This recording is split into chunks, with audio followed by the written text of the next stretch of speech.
mis seguidores del kiff, Jack, señor, el día de hoy quiero traerle una joya. ¿Por qué yo lo veo como una joya? Porque pocas personas, como he dicho en varios videos, pocas personas mantienen su motor como este que yo le vengo a traer el día de hoy. Con una combinación única. Ese color de ese motor y el trabajo que le hice en ese motor para que quede como quedó, hermoso, precioso.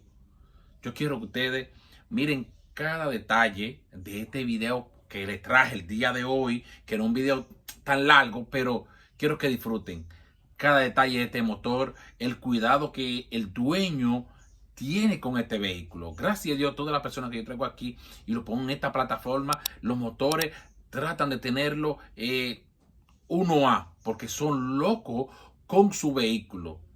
Quédense ahí, quiero que me den su opinión ahí abajo en el comentario y suscríbase si no se ha suscrito a esta plataforma del kiff, Jack TV. Vamos allá.